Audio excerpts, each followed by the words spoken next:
Okay? When we use these, we can use them on a variety of surfaces. You can use it on watercolor. You can use it on manila. The colors, because it is a pigment, you can use it on anything light or dark. Okay?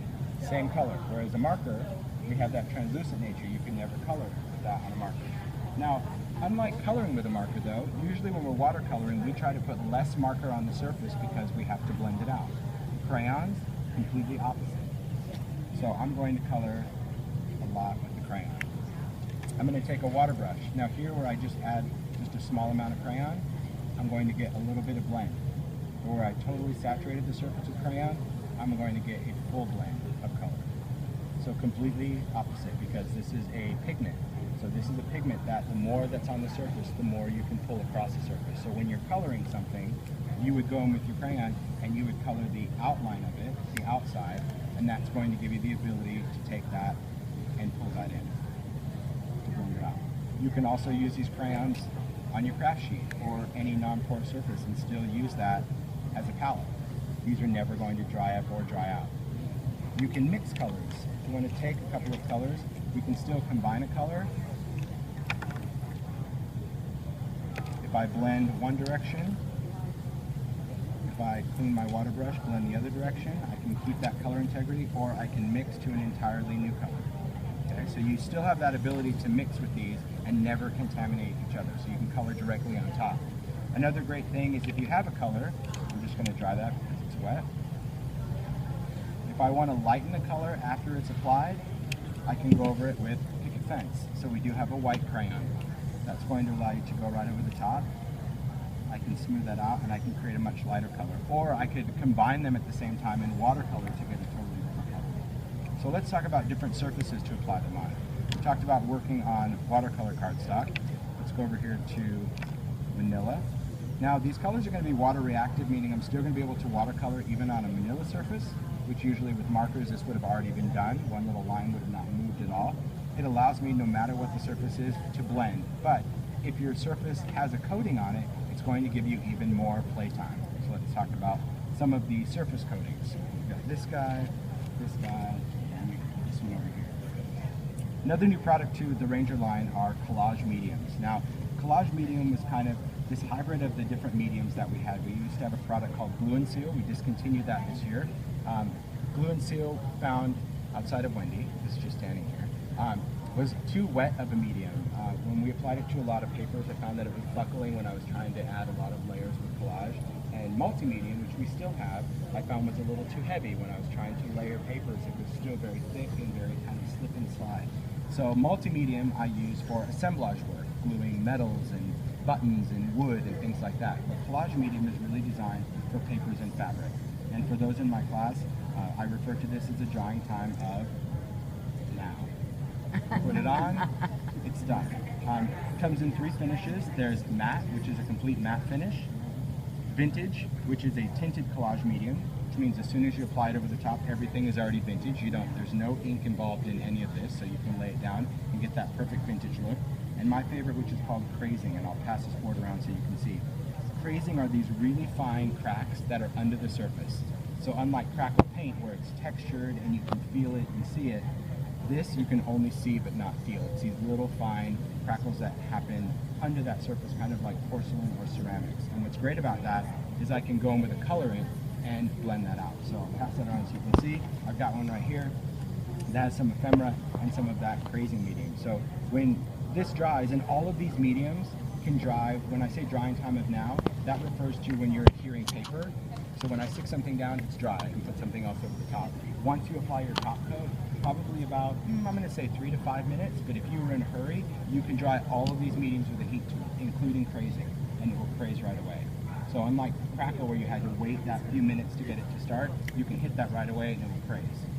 What's interesting though about crazing is when it dries, you don't really see anything. You're like, did it do anything? It's not a crackle, it's a craze. So when you put a color over the top of it, that's what's going to go into those little tiny cracks on the surface to highlight that color. Okay? So when I'm working with these, let me talk about the brushes real quick and then I'll get into working with the stencil. I like to apply these mediums with a collage medium brush, and the reason I wanted a brush is because I was looking for a way that I could apply my adhesive but have full control over it. And I found that a paintbrush, when I apply too much glue, if I try to take some of that medium out with a paintbrush, it's just too soft, and it just kind of leaves tracks of glue everywhere. So these are available in 3 sizes, small, medium, and large. They're sold individually or the set of 3. The brush is sized to fit right into the jar. So when you go to apply this medium, you can pick any medium that you want. You just simply dip the brush in there and apply this. Now, what's great is that when I apply my medium, usually with a brush, if I get too much medium on a surface, if I try to paint it, I'm just going to push all of that medium out. This brush, if I stand it upright, it will allow me to scrape any of that medium right off. So it allows me to scrape my medium. Sorry? New, yeah. New that Dina wants. Dina wants to paint with them. They're cute. Aren't they great? They're so cute. So they are designed with that little pointed top, and the reason is because you're going to put it right in your hand, wrap your finger around it. So this way it gives you full control as to how you apply your medium. So when we left glue and seal for that replacement, yes, is it better? I believe. Okay. I believe it is. Because you used to love glue and seal. I did love So glue. do you love this more? No, it just washes out with water. So this is a water-based waterproof medium, which means that it cleans up just with water, but once it dries, it's going to be completely permanent. One of the things I suggest if you teach your demo is all you need to do is take that brush and wrap it in a baby wipe, and you can leave it there for 8 to 10 hours without using any water to clean it. Are you guys going to be offering education on the brushes? Like where we can buy? Right now we don't have EDU packs of them, but you can ask. Usually when something's brand new, they're not really sure of the gauge of interest of something, so you can definitely ask about that to bring in certain sizes. I mean, I did bring an EDU of this for class today, so it's possible, that's all I'm saying. Have they done it? No, but it's totally possible to do it. Okay? So if we have one of the collage mediums, let's talk about this. This one is just a piece of ephemera, and we just use the regular matte collage medium. No crazing on that, just regular. So let's take some colors. Top.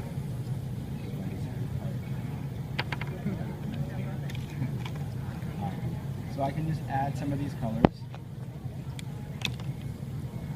I'm just going to go in, just with my finger, and just kind of manipulate some of those colors. Have the ability to just blend those. I can smooth them out. I can leave some of that color heavy on there. You can add as much of this as you want. And again, I'm just going in with my fingers just to smudge this out. Now, what's cool about this is, as you can see, it really gives you that great ability to blend and create backgrounds. But because my surface is not porous, like paper, it also gives me kind of this playtime. And what I like that's different about these than oil pastels is that once it's on a surface, I don't have to worry about it coming off every time I touch it. Okay? When it's dry, it's dry. But it is a water-reactive pigment. So even though it's dry to the touch, if I go over with something wet, I can react it. So here I can take a stencil. I thought I had my mini stencil somewhere. There it is. Thanks. I can take any stencil. I can lay this over the top. I can just take a baby wipe.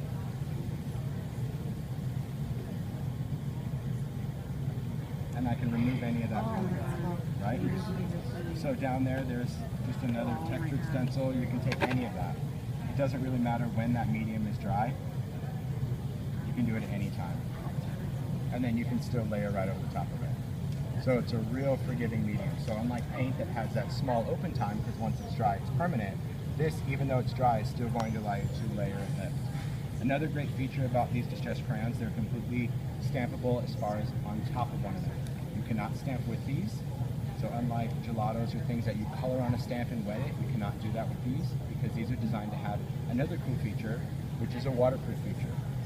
So whenever I apply color to a surface in watercolor, anytime I have a new product in the line, I always need it to tie back to the most important thing to me, and that would be ink, right? So even though there's a cool new medium, I need that medium to also play nice with what I consider the leader of the camp, and that would be distressing. So this watercolor that we did, I'm just going to make sure that there's no water on there. You don't need to heat set the medium itself, I just want to make sure that it's not wet. Do you ever need to seal the crayons with the ends in? No, you do not. You could, if you wanted to make sure that if they got wet again, like that if they were sealed, you can use the distress microglaze over those as well. And then they would be totally waterproof. So which means even if you did the whole baby wipe thing, it wouldn't work, right? Because you've sealed the deal. But with this, if I take a color of distress, and it could be any color of distress, what's unique about these crayons, no matter how you've applied them, they're going to work as a resist with distress ink or stain or spray stain. So when I put the color over the top, even if I wet this, those crayons are not going to re-wet. They're just going to resist and they're going to leave my color behind. So water reactive, you think, ooh, if I wet it, it's going to be fugitive. No. And here's one of the cool things to see. Normally we're used to seeing that if something is distressed, so I just colored that crayon, you can color as much as you want. If I wet this and this was distress ink, what would happen? It's going to wick, right? It doesn't wick. So if I'm doing a mixed media project, if I've colored this, I don't have to worry about this re-wetting, but you're like, they're water reactive. They are, when you touch them. So if you're working on something and you don't want to move that layer, but it got wet from something else, you don't have to worry about it going fugitive.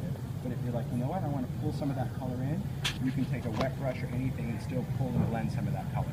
So they will always be water reactive, but because they resist the distress ink, that's why that whole stamping with thing doesn't work. Okay? Because they're designed that once they're dry, they're going to have that kind of resist factor.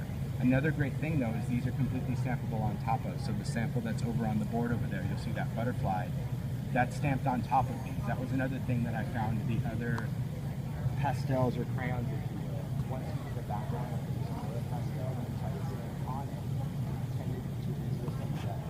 These completely stampable with archival or distress. You can use archival or distress. Oh. Yeah, because again, once it's on the background, it's done.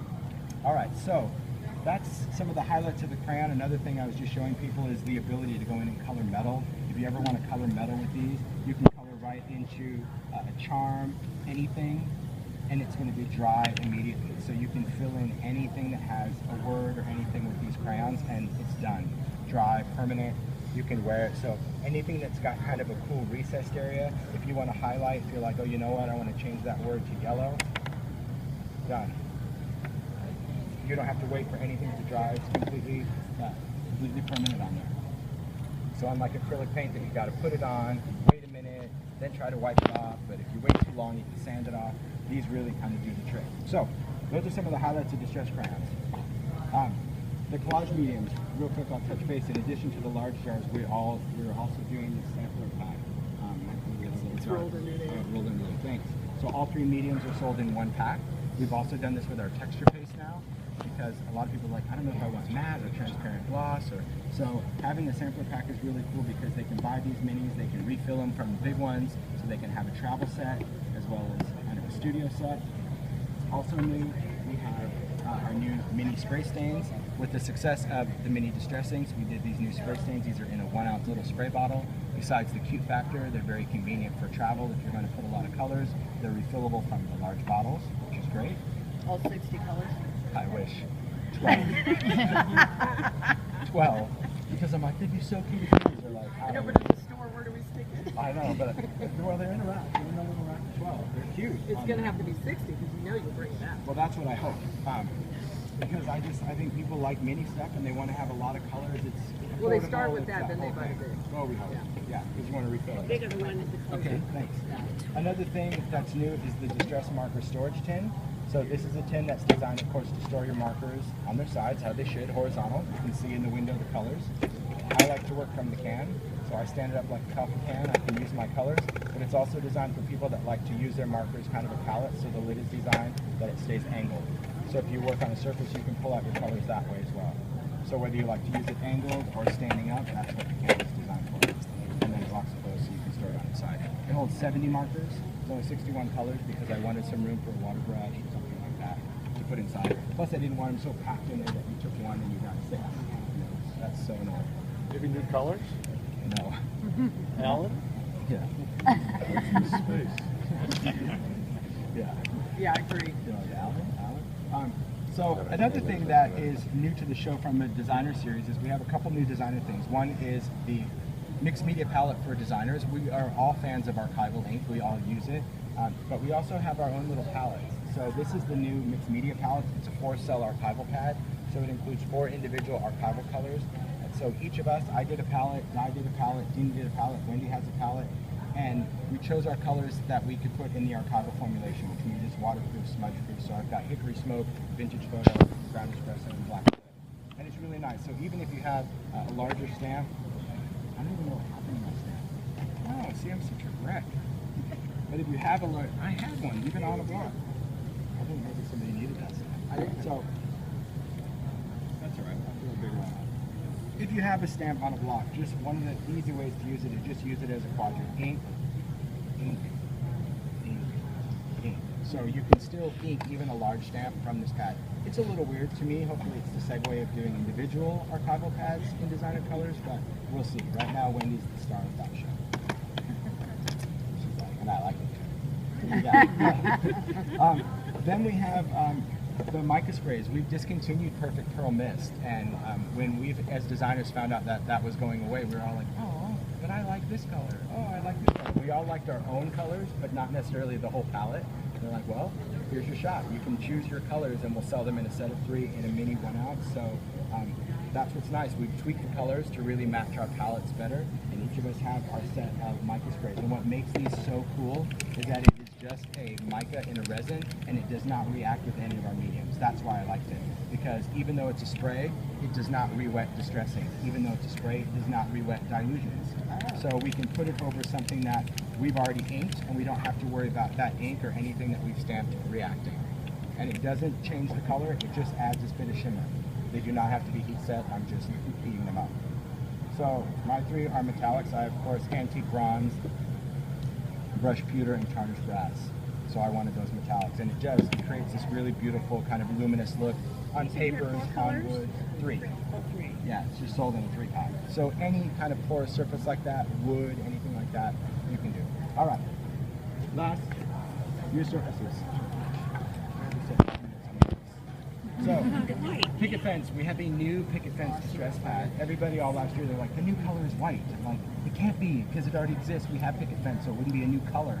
But the only thing we didn't have it in is an ink pad, and that's because I wanted a true distress ink pad. It is felt, it is not foam.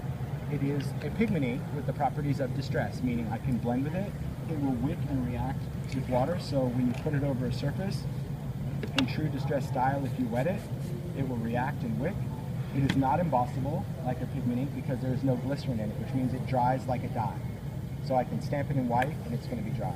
I can use my blending tool, I can create all those backgrounds, everything that you do with all of the other distress products. That's what took them so long. But you can't use clear embossing? Like you because can, it's wet, but if you wanted to use clear embossing absolutely. powder? Okay. Yes, but it's not going to have your open time of like stamping in a white pigment ink and using that. Okay, 2 new surfaces. We've got the new wood grain cardstock. This is a 111-pound cardstock. 111-pound means that I can do a lot of wet medias. I can do watercolor, I can do paint, and it creates a beautiful wood grain pattern. So I'll pass a piece around so you can feel it. It's really cool stuff that I can just paint, ink, everything, and then use my die cuts, thinlits, everything on top of it. And then What size does this come in?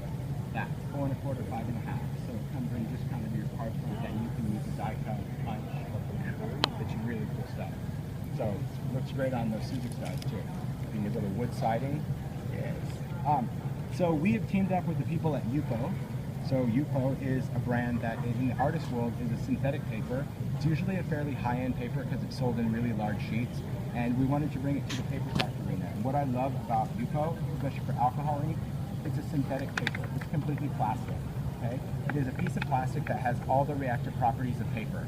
So I can use alcohol ink on it, all of the resist, archival stamping, everything I do on metal, plastic, and glass, I do on paper.